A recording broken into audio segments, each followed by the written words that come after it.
Mr. Phil-Metzger? Here. Mr. Haas? Oh, oops. Mr. Meyer? Here. Ms. Shafsma? Mr. Johnson? Here. Mr. LaSalle? Here. Mr. Wallace? Here. Mr. Mahoney? Here.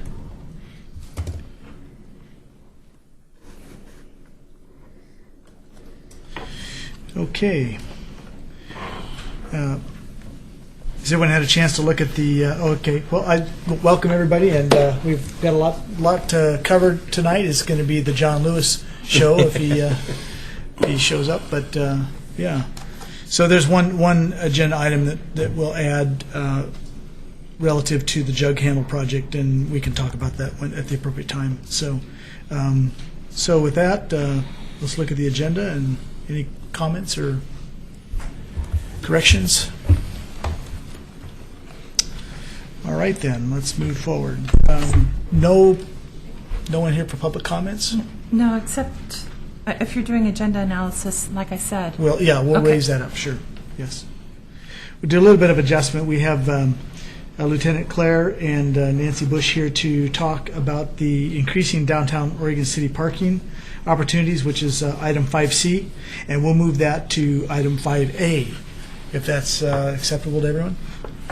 All right. Sure. Well, with that, welcome, and if you want to come forward and state your name and.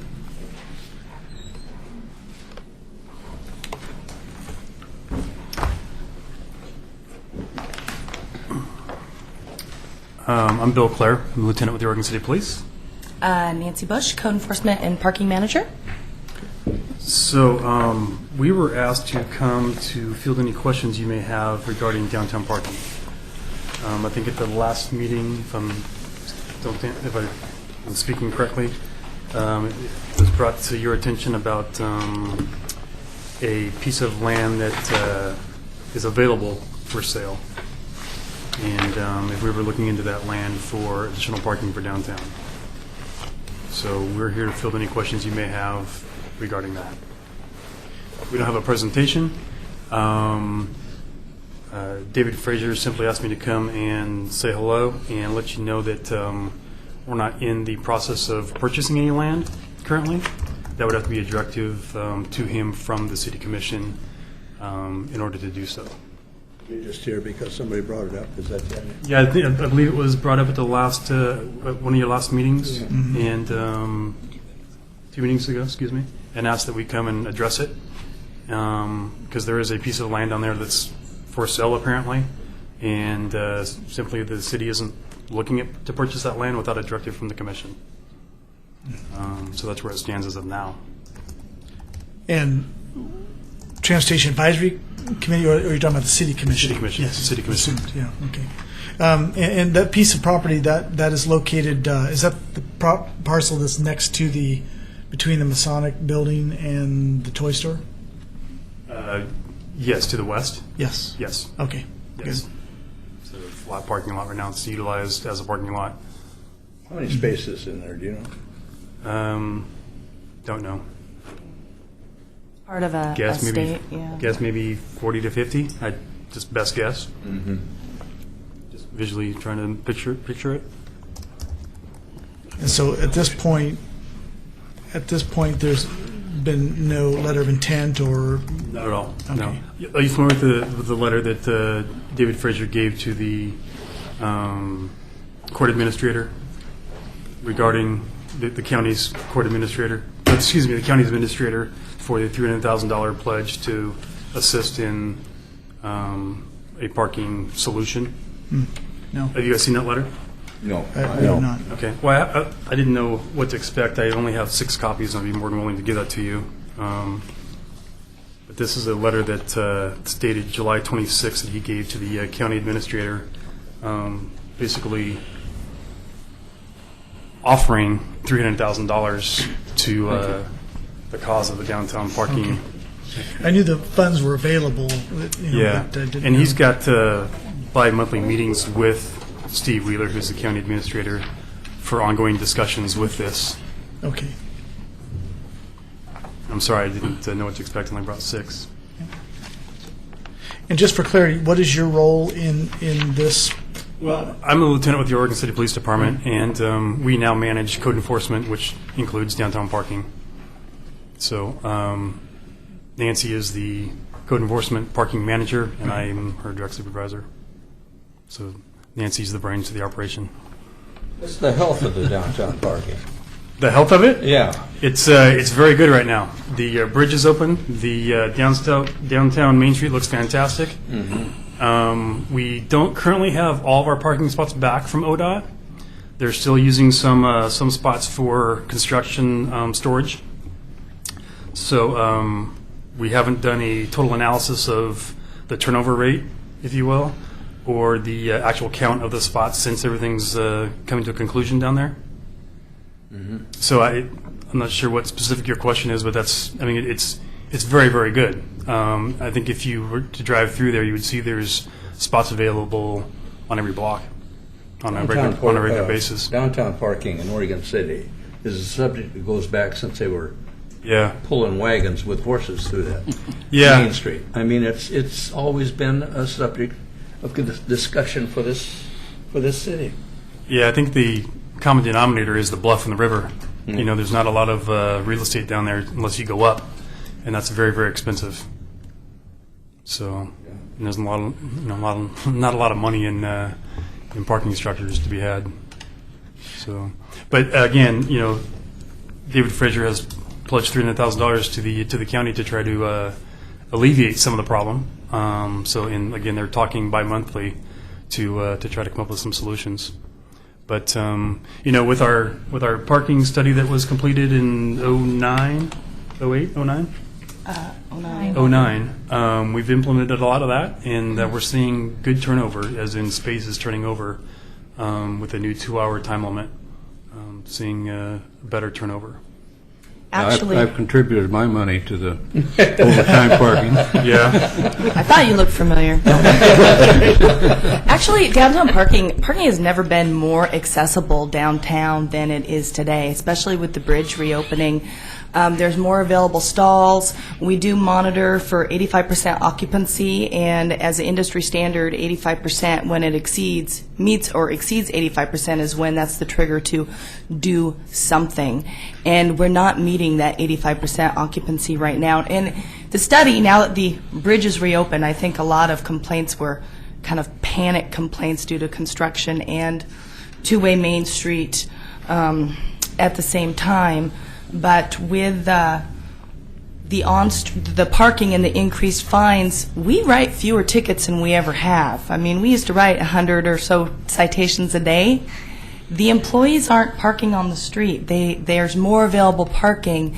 They are finding some place to park, and it's not blocking somebody else's business. We're down to an average of about 35 parking citations a day. So that's pretty low. It shows that it's working. It's working really so well that we have less revenue coming in. So, Okay, we have a question.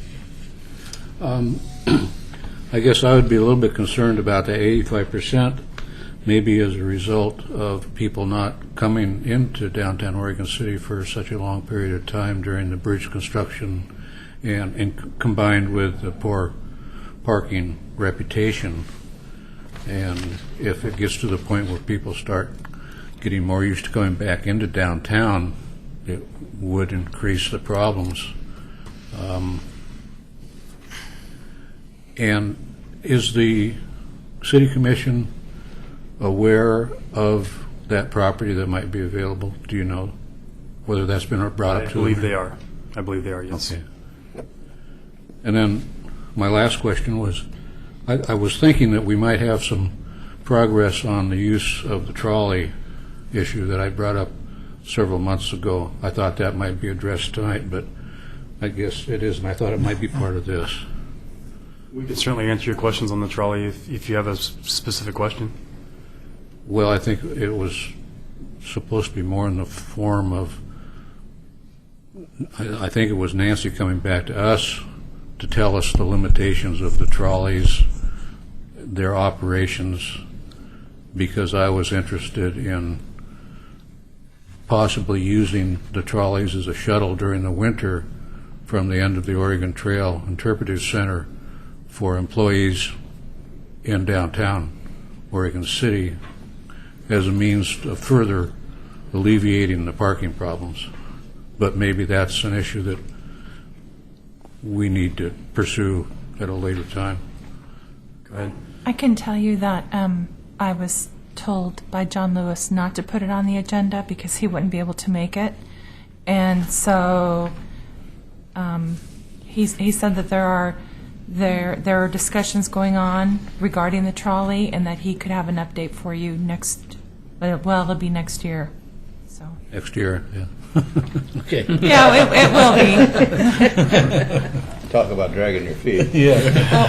Well, We don't meet in December. he wanted to discuss it or talk to you about it, and he, I think Lieutenant Clare, No, I whether don't or not he want- wants I to don't talk. want- I'm just saying that is on the back burner, Yeah. and I would have put it on the agenda, except John could not make it tonight. And that's fine. And he's the one who That's fine with me. has the information Yeah, when it comes to Public Works. yeah, that's fine. As long as I know it's not getting lost in the shuffle somewhere. But do you have any reaction to my other questions then about the loss of business downtown or loss of confidence in people finding? There's no question that the bridge closing and the construction down there was a burden to everybody down there, especially the businesses. There's no question, and it's unfortunate. But certainly with the opening and the beautiful landscape we have down there, we certainly hope to draw people to Oregon City. There is what's Lloyd's mission? Lloyd Purdy. Main Street, Oregon City? Yeah, Main Street, Oregon City just hired a part-time employee to specific market downtown Oregon City. So they are there's definitely a focus to bring people downtown, and this young person's going to do all the marketing for that. So. Well, my issue, I just love, we're a new business down on Main Street. I just love the new changes, and it's just phenomenal to see. But to me, I think people can find a spot downtown. If my issue is that it's that confidence level, the uncertainty of knowing where.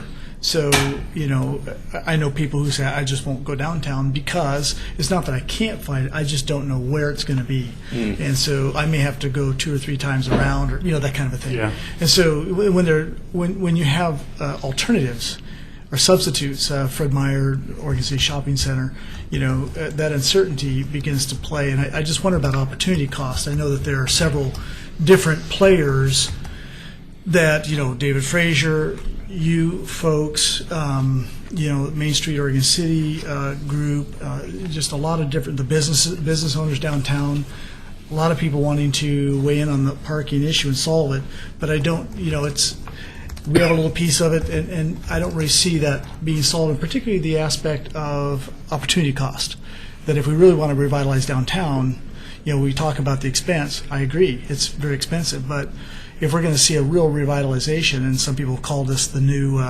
Pearl District, and but I think if that's really going to happen, that uncertainty has to be dealt with. And so I think some kind of a garage that would remove that uncertainty would be in line. Just a matter of finding the financing and the political will to push it forward. Sure. What are your thoughts on that? Are you familiar with the? David Frazier gave Lloyd Purdy's organization $5,000 to do a marketing campaign trying to bring people back to Oregon City. And so that was, I believe, 2 months ago when he pledged that. So, we're definitely committed. Just a matter of getting the message out and how we're going to get it out consistently. Mm-hmm. Our goal, and I know Nancy, I can speak for Nancy, is as far as parking in general, trying to be more consistent with the signage and everything that we do, just being more consistent down there. So that's definitely one of our goals, is to be more consistent and improve the signage so that people know where to park and know where it's available. I think you guys have done a great, really great job. I'm just thinking taking it to the next level with a parking garage. Do you have any sense of where that? Is that pie in the sky at this point? If funding were, let me say this: if funding were not an issue, would there be the will to make that happen? not in the parking business, I've been told that it costs $30,000 a parking spot to build a parking structure. That's what I've been told. $30,000 per spot for a parking structure. There's Well, no the money. funding There's no wasn't money in parking structures. Funding must be the main That's issue. the big. Yeah. Well, funding and also where to put it. I think that through the parking study and even, who's the gal, Kathy, that came for urban renewal, that talked about the blanks, and she helped develop Mississippi Avenue? Do you remember her name? It wasn't that. Okay. They both suggest, people who are in the industry, that when municipalities or governmental agencies generally pick property and choose to build something, they don't always pick maybe the right place where a private developer would put it, which they put it someplace so it will pencil. Rick Williams, the consultant on the parking study, also provided data that we have, and we do have, a large amount of parking supply in the north end. Part of the parking study does talk about looking into a shuttle operation and using our existing supply before we add to it, because there aren't guarantees that we're going to continue to have hundreds of employees and visitors in the courthouse 20 years from now, and what will the use of that be? And will we be stuck with a giant parking structure obstructing a view of the river that is never paid for? I mean, those are things that we definitely want to consider and to just make, some good choices there. So we are looking into the possibility of a shuttle operation. Whether or not that will include the trolley, I do not have any idea at this time, or if it's feasible to run a shuttle year-round. Okay, that's We've also tried to network with some businesses down there to utilize their parking lots during their off-peak hours, and those relationships haven't came to be successful in that arena as far as using their parking spots, because they don't want to give up the ownership, so to speak, of their lots during that non-peak time, in case of the unknown, if they have a big event or something of that sort. So we have reached out to some businesses trying to think outside the box a little bit to do that as well, and just hasn't panned out as of yet. In addition to that, I think that we have been really working hard with Clackamas County, with the jury coordinator, with victims assistance, with the district attorney's office, at really directing the people that they are sending their subpoenas to and their jury summons to, and directing them to one location, making sure they get that information the first day, not the second day, or after they received a citation or didn't really provide adequate time for themselves to find a place to park. So hopefully that's going to help resolve some of the confusion downtown as well. Okay, good. Yeah. The study indicated the average stay is 90 minutes. Back to maybe some of your question about parking. The average stay downtown during the study was 90 minutes. So, and they recommended 90-minute meters, and we extended it to 2 hours, trying to give a little bit of a cushion there. And I think, again, we're seeing some good turnover, I think, maybe because of that, because we extended it for 2 hours, but it's still a moving target a little bit. So, Well, just we're one still little learning. note about that ticket that I got, that I saw the guy giving me the ticket from the window of the coffee shop I was in, and I just happened to be in an extended conversation with the mayor. It was a bummer. Perfect storm. Yeah. But again, with the river and the bluff, it is a moving target. Different businesses come in and out, different number of employees come in and out. So it's definitely a moving target, and we're doing our best to keep it stabilized. Terrific. Any other questions? Okay. Thank you. Yeah, appreciate it.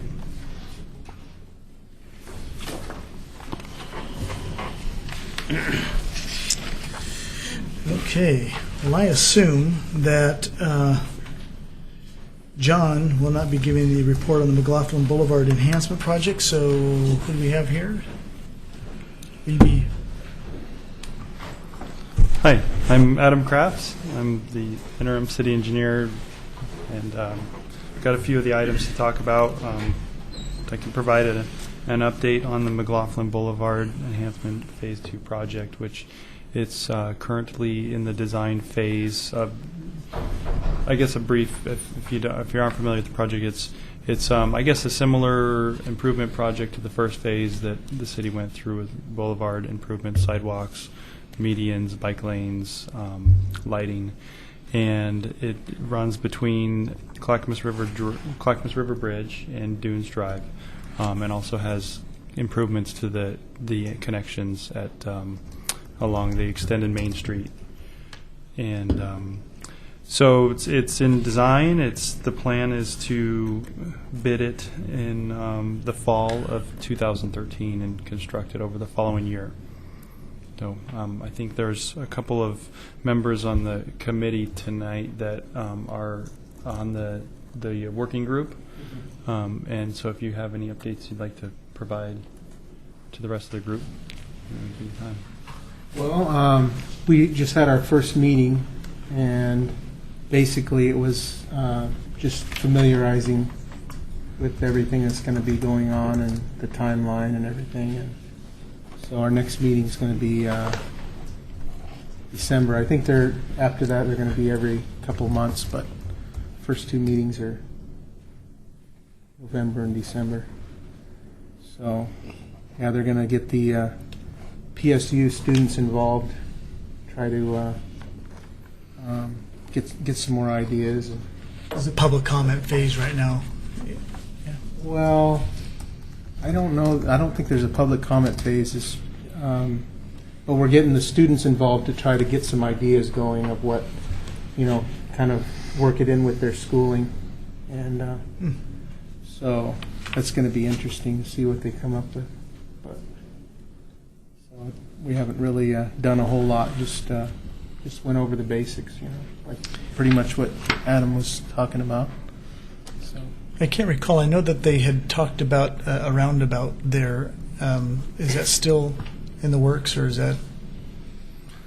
I'm not aware of that. Okay. I'm not directly involved in the project. We've kind of been briefed Sure. for this Yeah, meeting. we didn't talk about really any specifics. We were just kind of doing the thing where people were throwing out some ideas and they were writing them down, and but we didn't talk about a roundabout at all. Yeah. Okay. There's information available on the city's website through Public Works, and there's construction projects, and so there'll be regular updates as well available for the project. One of the things that I introduced in terms of a possible idea was the use of lighting and they used the word loosely, gateway to Oregon City. Mm-hmm. And we sort of chuckled at, whether or not it was going to be the, Reno, biggest little city type thing. And we sort of moved away from that because they wanted to have it to be not too ostentatious and represent Oregon City. But I got to thinking about that driving through there the other day, that green spot there where you get on the 205 headed south is about the only open space that you could have available, but that's owned by the state. It's under state jurisdiction, I think, for any kind of a monument or anything of that nature. But in terms of using lighting, I thought to myself that would be kind of low maintenance, and to get in there and put some monumental thing up there that's going to require a lot of public maintenance and stuff like that. There's really not a lot of room to work with in terms of furniture and architecture and stuff like that. But I emphasized consideration of some lighting that would be not non-obtrusive, but still give the idea that you're coming into Oregon City, which is known for the end of the Oregon Trail, and I think that we ought to use that concept and that theme and emphasize it if we can, but not be overwhelming about it, because people are still driving. They're still trying to get on I-5 or 205, and there's a ton of signage down there that people have to, if you're not familiar with that area, you got to look at those signs and say, okay, I got to do this and do that, and there's 4 lanes that you got to maneuver in. Right. And so lighting that place up would seem to me to be kind of neat and wouldn't require a lot of maintenance. But then we moved on to other consent. But what I'm kind of excited about is the fact that bringing in some PSU landscaping students that are going to give a little bit of a new look, a new thought to this, which I think is an awful short distance to do a lot of stuff in, So anyway, we'll see what comes out of it. Good. Well, I'm really thankful that we have a couple of our committee members on that. That's terrific. Okay, moving to the next agenda item. Holcomb Boulevard sidewalk grant. So this is my item as well. Right now, the city is preparing a grant application to get some funding to do some more sidewalk improvements along Holcomb Boulevard. We've worked on some estimates, and we've kind of looked at a few options or limits of what we could put in based on how much money we could get for grant funding, and also how much money we could come up with from the city. So the hope, if we could do everything, would be to connect with the sidewalks. There's some infill spots on the south side, west of the school, and then continue along with a sidewalk on the north side from the school down and tie into Oak Terrace there, and and connect into the existing sidewalks on the south side that run down to Winston. So at least then there'd be a kind of head button activated signal at Oak Terrace, so we could get connectivity, from Winston to the school going in both directions. So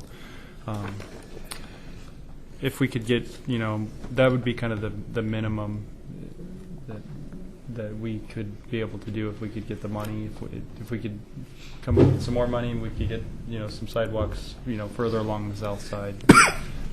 So the application is due the middle of next month, and I think we'll find out how we did, if we were successful in spring, and if we were to get the money, we would be able to build the project next summer. And how much are they asking for? The grant has a limit of $500,000, and they want a minimum 10% match to it. So that puts us kind of in the ballpark, around $600,000 minimum. There's some other options if we wanted to get some federal money that we could go for more, but that also costs more to administer. So we're kind of at the point where we're just trying to decide what we feel we could take on and what we'd be successful at achieving and being able to get through the program. So, excellent. I have a comment on that. Mm-hmm. I belong to the Transportation Committee of Park Place neighborhood, and some of our members have been actively pursuing the homeowners along that stretch to donate their property so that it would reduce the costs, and they've been very successful with the exception of one property owner. We're still working on him, but he has concerns about the future, so we're coming along real good on that part of it. When you say donate their property, what exactly do you The mean? easement that would be necessary for Okay. the construction of the sidewalks. Okay. right.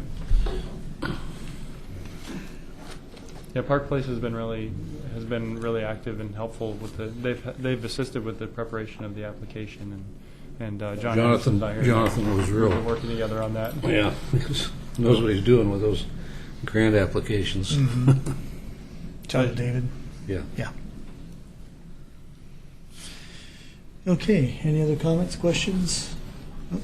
Good. Okay, on to item 5D, South End Road Speed Zone application. My name's Kevin Hanks. I'm with the Street Department here in Oregon City, obviously, and I'm filling in for John. He's watching his favorite television show tonight. He said he couldn't make it Yeah. due to that. So Dancing with the Stars. No, exactly. I think it's a rerun. So I'm going to give an update the best that I can. So we applied for, this is on South End, and it kind of jumps a few speed limits through that section of South End.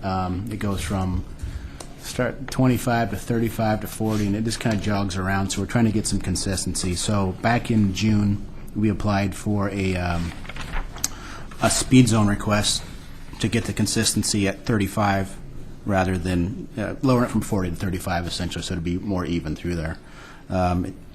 It takes them quite a while at ODOT. They've only have one person that does all the traffic studies for them. So where we're at is about January we should know what their findings are. John said he spoke with them a couple weeks back. They had 3 more prior to us to do by the one guy, and then we were next. So we're expecting some results in January. That's pretty much all I got on that. That's it? That's it. I can drag it out if you guys want. I was thinking, okay. All right, well, thank you. Appreciate that. And it's traffic study for South End Road and Partlow Lafayette. So I'm taking that one as well.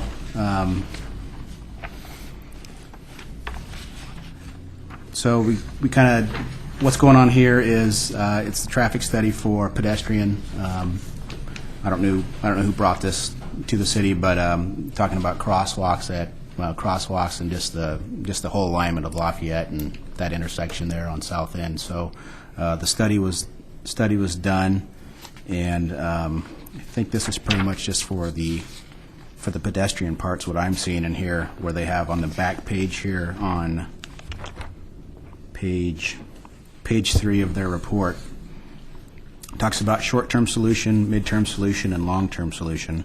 But when I read through this, it didn't sound like we had a lot of pedestrian really crossing through here. So what I'm hearing is at this point we're just going to kind of hold steady where we're at, and they're going to still keep looking into the alignment and everything of the road itself. But the pedestrian wasn't so much of an issue of safety or not. So. And to add to that, I live in that area, and I know I bypass it now. I go Boynton because you have to come out into the crosswalk in order to see traffic coming from the south. Correct. And so are they going to, is that what they're considering realign? If I may, No. One thing they talked about, there's 2 things here. One, there was fairly low pedestrian activity, and 2, the speed on South End Road through there is too high to just have just an unsigned crosswalk by itself. So what the study said was it would need to have curb extensions and a crosswalk, which I think was one of the short-term solutions. They identified a couple of intersections that could actually, would have the right criteria for crossing through there. So, excuse me. So. The report's available. It's in your packet, so you can all take a look at it. It did identify some crossing solutions that could be implemented. I think funding and stuff is another conversation, but they had concluded a crosswalk by itself wasn't a good idea. So. Well, I think what happened when they built those new homes, they're built back from the street, from where that other older home was, on that corner, that you could come up and actually see both north and south traffic coming. And long term, they're talking about a roundabout in there as well. Are they? So. Yeah, because I don't think there's that much, pedestrian traffic, but there's also not sidewalks once you get to South End in that area, going towards John McLaughlin School. Right. Well, it's kind of interesting because they looked at, they kind of looked at just based on houses, and they counted, I think, 23 houses on the west side of South End Road, and those were basically the ones that had the biggest impact by having to cross the South End Road to get to that school. And there's a crosswalk at the school. Right. And With the there's signal. a crosswalk up at Warner Parrott. Or Warner Parrott. Yeah, sorry. So I think what they kind of recognized was that there wasn't enough activity or a need at this. What are you pointing at? You have to talk into the microphone. Oh, I'm sorry. There wasn't enough pedestrians, wanting to cross at that point at that intersection to, have like a full pedestrian crossing, and then just painting a crosswalk in there without signing and stuff wasn't, and curb extension wasn't warranted. Not warranted, but it wasn't safe. Safe, right? So. And one of the midterm solutions was to fill in the missing sidewalks, if you will, as well, according to the report. And then a activated push button if a crosswalk was to go in, which there's cost accrued with that. So. Right, because I don't, think that many people use, I mean, basically the kids that are going to John McLaughlin will cut through, other ways, and go the back way into, John McLaughlin. Yeah, and I apologize. I'm not. I mean, I got this report today. I read it about an hour before the meeting, and I'm not really familiar with the area too. So I guess I would invite you to read it and digest it, and maybe we can follow up, in the next meeting and have a better understanding of it. Well, the other thing we may do is there was a gentleman that lived on Lafayette that brought this to the committee, Kathy. Do you remember his name? I remember it was long. Right. Mr. Deckelman or Mr. Yeah. That maybe we could send him a copy of, Actually, John Lewis asked that I publish it to our website. He wants to be more proactive about getting this kind of information on the website, traffic studies, traffic reports. So I will publish it to the website and then send him the link. Okay, great. Excellent. Good idea. Okay, any other comments or questions on that? All right. Moving forward, always stop at request at Leland and McCord. So we have John Lewis has spoke with the county, and for a three-way stop there at that intersection, it's warranted. So the county's going to look into it. They have to do a traffic count and study. So I'm sorry, I think I'm on the wrong one. Are we talking We're on item 5F. 5F? Actually, I think maybe I get to talk about it. This is just something that came, like you said, it's in the county, and if you had a chance to look at the attachments, we're getting an inquiry from Joe Merrick at Clackamas County, the Transportation Division. He's an engineer over there, and he's asking. There's been a few issues there. I know before. There was something that came up that has to do with one of the homeowners there has shrubs. Shrubs, yeah, too high. That it's a vision clearance triangle problem, and so it's been an ongoing code enforcement problem. And anyway, John also said that there's issues with grade, like maybe one of the roads is higher than the other, so it's not a very good transition, and so. I think Joe Merrick is just saying, it probably warrants a three-way stop, and so we're going to do it if you don't have any problems with it. So I prepared this report, and I guess what's the word? Couched a motion in here. So if you support their suggestion, we're asking that you make a motion, and we will.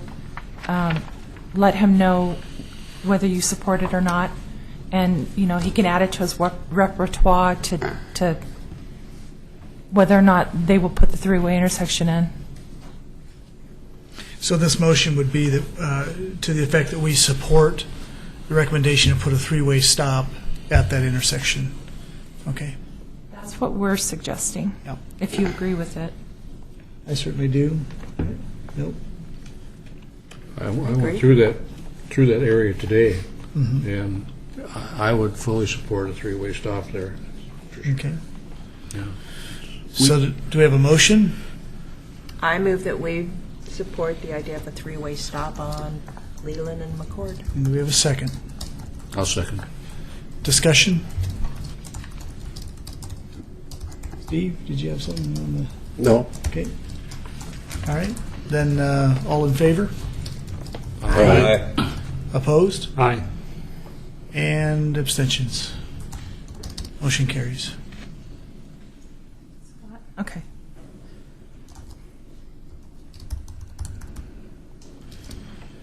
Okay. Stop sign request on Maury Drive and Frontier Parkway. We installed one this last week right there. So it's installed and done. Okay. So we don't need to move to have that done. I guess it was for your information, just to let you know. There you go. See, informational. There was also one installed. We had talked at last meeting about a four-way at 6th and John Adams near the library there, and I almost drove right around. It's like, oh, there's a stop sign there now. So that, I mean, they don't have those required traffic control change ahead signs, flags? We do. They're there. Oh, they do? Okay. Yeah, I just creature habit, but it's terrific. I really think that was a great move. He was reading his agenda packet. Okay, so item 5H, signal timing at Highway 213 and Caulfield Road, Glen Oak Road. So we had the county, or ODOT and John have been talking about this signal quite a bit, and it's been on everybody's plate for quite a while. It's the latest is we've asked ODOT to look into the idea of when you're coming off of Glen Oak and taking a right onto 213. So if you're heading north onto 213, this was actually brought to us by a citizen, of turning the right turn lane into a right turn arrow, that would be permissible to turn right when the left turn, try not to confuse you guys, when the left turn is coming off of 213 heading to the east. So when they have the left turn, the people on Glen Oak make that right turn with the arrow just to speed up the traffic, because there's a younger driver out there with all the high school gals and boys. So they're not always thinking, so they don't see the green, so they don't go. So then it really irritates the drivers behind. So that was a good suggestion that, if we could get that as a right turn to get the flow going, because it's always bad out there. It's just kind of underdeveloped. It's just undersized. So that's kind of where we're going. The ODOT's also looking into the idea of the permissive yellow flashing from 213 heading east onto Glen Oak. So that's still in the works. It's a funding issue. We've heard some timelines, but we'll believe it when we see it. So it's just kind of an update that the wheels of motion are turning out there, hopefully for the better, and hopefully soon. Well, I know that one of the big issues is in the morning at peak rush hour. What you have are the kids that are coming to school. They're coming south on 213 and turning left onto Glen Oak, and I don't know if there's a signal, because they start backing up into the oncoming, or into the traffic lane northbound on 213, and but it just backs the traffic up on 213 clear down almost to past Henrici, and it takes about 10-12 minutes to get from Henrici down to cross that intersection there at Glen Oak, and it's. I think eventually that'll be solved. I understand that there's plans to punch Myers Road through, and that'll add, take the pressure off of Glen Oak, and that should help. But between now and then is what we're stuck with, yeah. Yeah. And I know ODOT's been pretty responsive and trying to, tweak the signal as best as they can to get the flow and all that, like you're saying. But there's only so much they can do with, it's just kind of undersized right in there. Well, I wonder too if there couldn't be some kind of a, not promotion campaign, but an information campaign to the students that, maybe, come in on Beaver Creek, come to school off of Beaver Creek instead of taking that route. But, I know when I was coming to high school, I was always late, so I'd take the shortest route, whatever it was. So I would have figured that one out. But They're skirting the speed zone on Beaver Creek. Beaver Creek, Yeah. that's Oh, yeah. true. well, okay. Anything else on that? All right. Well, glad to hear some good things are happening there. The vacancies, vacancy update. I'm just bringing this to your attention, just that we had 3 expiring. Jonathan David resigned. I believe that, I'm sure Robert Mahoney's been reappointed because he had just been appointed to the committee, and and his term expired immediately, so he was automatically reappointed. And we have Scott Failmetzger, whose term expires. He's the 3rd person. So, and he has reapplied, and so we just have to go through the formality of reappointing. And so, anyway, we have a net loss of 1, which was Jonathan David's position. So, some of you have done a pretty good job in the past of working to recruit people. So, we're just, letting you know we got a vacancy. So, if you know anybody, feel free to invite them aboard. And there's a couple other committees that have vacancies, and so if you want a 9th member, Well, I have it's advertising again. I have one person coming on board, so we'll just put in his application. So. Oh, okay. Yeah. Okay. Just Okay. Communications, number 6. Public event. Road closure delays. I've added this item to the agenda because of a request that you guys be notified whenever there are road closures. So it's just a reminder that we have one coming up, and that would be Main Street for the holiday lighting event. It's on a Saturday, not a real big deal, Right. I don't think. Well, unless you have a business on Main Street. That's true. By the way, those are, I have to say, the road closures there when they do events have been good for our business. Yeah, because people walk by, not always on that day, but they come back and see. So it adds to the visibility. Oh, permanent road closure on Main Street. That's right. Note to self. There you go. Okay. And let's see, then October, November edition of Traffic Safety Connection. Information only. We invite you to read it and absorb the information. Okay. I might just add that we were invited by Clackamas Tourism to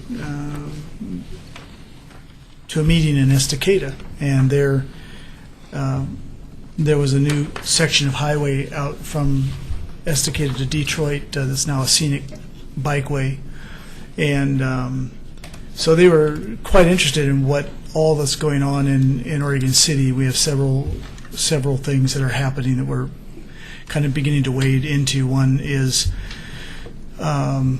starting talks with Metro and just exploring the possibility of using Newell Creek Canyon to put in a world-class mountain bike destination.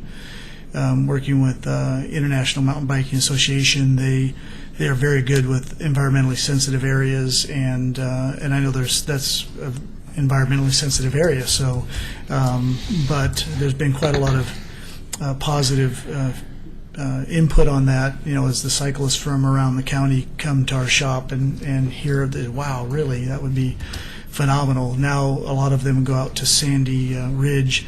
Or to Hood River or Fall City, and so having something of a really high class venue like that, close to an urban, would be huge. So we're starting the talks, and who knows where it will go. And I just saw in the newspaper that I've never heard of it before, there's a coalition that's based out of Inskeep out there at Clackamas, and it's several different stakeholders who are, really wanting to make sure that that area, the Newell Creek Canyon, is taken care of and not damaged in any way. They want to preserve it, so protect it.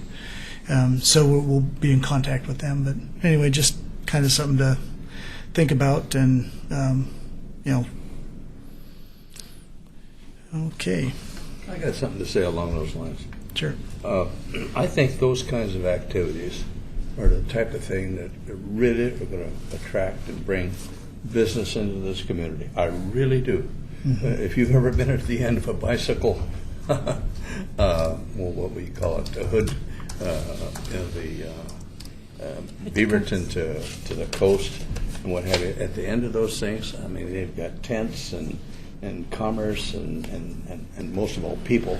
Mm-hmm. But if Oregon City could capitalize on this thing that's sweeping the nation in terms of bicycling, I mean, this is just a natural for this community. Mm-hmm. I think the commercial aspect of that would just really just be really impressive. So I'm all for this kind of activity. I'd like to see the city itself get behind this kind of thing, because bicycles are not going to go away. They just are not going to do it, because the young people are catching on to these things, and it's going to. We laughed at the skateboard. Right. It's an international phenomenon now. Well, the thing I'm most encouraged about is that the majority of the people coming into our store are over 50. Yeah. So it's become a lifestyle, and it's something that's exercise and stuff like that. Yeah. So another thing, it might be a little bit premature, but as long as we're on the topic, we're making a presentation, have made a presentation to the Urban Renewal Commission to open a cycling cafe, bike bistro kind of a concept there at the train depot, and so that's generating a lot of excitement in the cycling community, and we try and design that so it would be a kind of a showcase for Oregon City businesses, so that cyclists could come in, but we'd also provide Amtrak service and tours for Amtrak, work with Amtrak to develop tours and bike rentals and those kinds of things. So some really great ideas that are popping up, and we're putting together a plan to do that. But it's relevant to the Transportation Advisory Committee, so I'll keep you posted. And anybody wants to join the Oregon City Trail Alliance, I'll sign you up. So, okay. Well, that was a quick agenda tonight. Do we have any other items for the good of the order? I got about three things. Okay, Steve. Number one, I saw that at Barclay and Molalla Avenue, they had it restriped to have a right lane. Remember the guy was talking? Yes. So now there's two ways out of there in that one spot, one to the left, one to the right. Nice. And the other thing is my concern is, do we have a safety plan how to get people in and out of Park Place if we have a flood through the jug handle, underneath the overpass, the new overpass, because they'll fill up with water. That's something and the other thing is at Redland Road and Anchor Way, a street light. Because if you come around that corner at night when it's kind of foggy, somebody's on a bike, you can't see them when they're right on you right there. Maybe light up that area. I don't know if that's a county or a city thing. The city owns. Just a normal street light up there. Right. So the Redlands County and the Anchor Way's the city. So right. Put that on like the TSP update. As like a recommendation, you can, for the TSP update, you can put things on the map saying we should have a signal there. Not a signal, just a street light. Street light, just to light up. Oh, a street light. Just to light up the intersection. Okay. So you can see. I'm like, wow, that's really expensive. No, I don't want to. Oh, I'd like to have one there. No, but I just like to be able to light up to see somebody. You know, if there's somebody walking there, and if you come around that corner, your light is on your car is actually going to the left, and the people are over on the right. You know, and low beams and. If that, on the issue of Park Place evacuation, if that would be something that the neighborhood association could at least, take the first Right. crack at and talk about, and Because the way I see it now, to get up there, you have to come all the way up to the top of the hill, turn around, and then come back down Right. at Berry Hill. So you're on high ground when you come around the corner before you get to the roundabout. Roundabout's high ground. Well, they'd have to go up over the top of the hill and out Canby Way. Or go to Or out Redland. Yeah. Yeah. you can get to I've it thought from- about that lots because I live there. No, I'm just thinking, because a lot of people, the last flood, Yeah. could Right. go up that way and back. Now you can't make a left turn if you're coming from 205. Yeah, you're right. I did a partial walkthrough out there last week, and there's the center median in front of Home Depot, kind of where Metro. It's still a median, but it's lower. And I said, well, why is that? And that's the 100-year floodplain level. That's where it gets to. So so vehicles can turn around there. Big equipment can turn around there. Is what I was told is why that's lower. So when you're out there, take a look. That's Yeah, not 'cause not saying that's a foolproof plan, but that's one thought that went into that median. I was wondering about that too. That's interesting. The There other you go. thing I've noticed when you're by the Stein gas station, there's a sign that says, "Do not turn on red." Well, it's up at the signal, and it's amazing how many people don't see that and turn right if there's no traffic coming down 213. Can they lower that sign to where a driver can look out and see that on like a post? What makes you think they don't see it? They're seeing I'm it. being nice. I mean, I've even seen trucks pull out, a car, I thought you were going to ask why it was there, and I was going to say, we just had a complaint about that, and from what I read, it's staying. They don't want people pulling out. But I think visually, Kathy, because I know Yeah, the so one so I- you're talking about, okay, lower the sign. I drive through there. I know the sign if I Is it on the mast remember. arm? No turn on red. It's on the signal arm. Uh-huh. Yeah, It's kind of it's up up, high. right. Okay. So And I Have don't you know been if- getting any comments or complaints about people making a left turn coming off Yes. the bridge on Main And Street? to go back over to Stein? No, I'm talking about the old bridge now downtown. coming over the other. Yeah, coming down, they're making a left turn, and there's signage there, straight ahead or right turn. But people are holding up traffic on the bridge to make a left turn onto Main Street, and it's there's no signage that says no left turn, but there's signage that says either straight ahead or make your right. But Someone told me that they are going to put signage in no Are left they? turn, but until they do that, nothing you can really do about it. But Right. Yeah. They're I think they're talking about putting a no left turn sign in there yeah, for that. Our plan is to install that sign this week. Oh, is that right? We're doing some Christmas decorations. We're going to be down there doing some stuff. So that's the plan, is to put the sign up. One of the city engineers was also working on a plan for some thermoplastic arrows, just to kind of designate, because it is kind of confusing for some people down there. The sign you're talking about on the mast arm when you're coming down the bridge, it does say straight or right. That's the only Yeah. allowable, but not everybody understands Yeah. that. So Yeah. to the left of that, there's the signal pole. We're going to install that sign on the left. So it won't be on the mast arm, but it'll be to the left. So that's, so you're going to address it then? yes, sir. Oh, good. I did have it, and while we're down at the jug handle in our minds,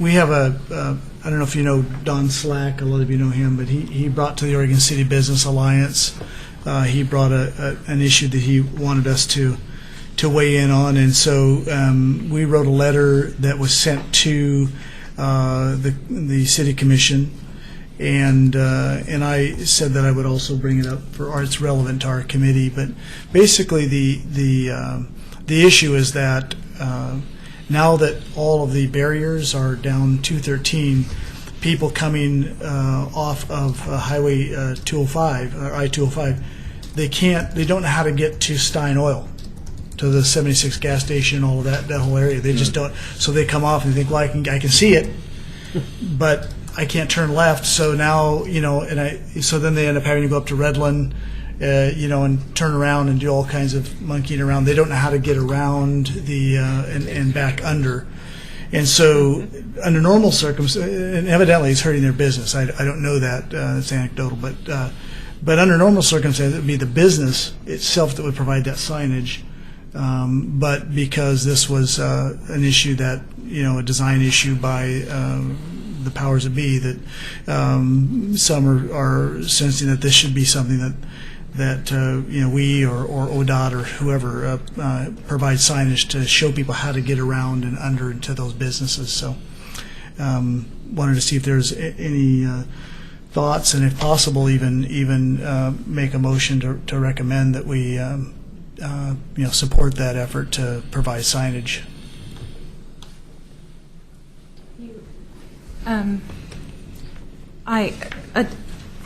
He's talking about this, and it was on your surface there. And so anyway, the letter's in here. And then, so we forwarded it to the project manager, Alita Froman Goodrich. And so she provided a response. And I'm sure you never had time to read the response because it was here. Yeah. And I'm sorry, I got it this morning. But anyway, it says that apparently Stein Oil initiated some getting the signage quite some time ago, before the jug handle project ever started. But basically what it says in here, if you were to read it, is that Stein Oil is working to get the signs, and it's anticipated that the directional signage will be installed by the end of December. Oh, you're right, I didn't read it, so. Yeah. So there's also, it's OTE, they're doing it through the Oregon Travel Experience, and so I've attached that, and it shows what kind of signage it'll be. So it'll basically say, turn right. Right.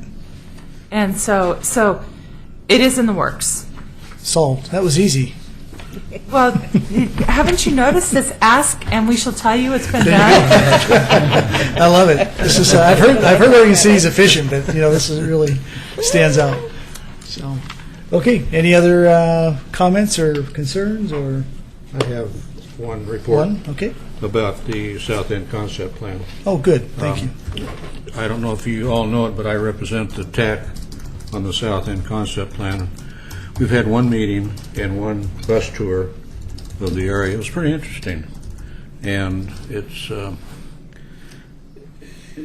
concept plan. It's not a development plan. That's an important thing for the citizens down there to know, is that it's strictly a concept, and in order to annex any property down there, this concept plan has to be in and approved before anything can be annexed. So it's pretty important, and it's mandated by Metro, so we don't have any choice in the matter. But it's quite a diverse group of people that are involved, and it's going to be fun to see how it develops. We even picked up a young teenager.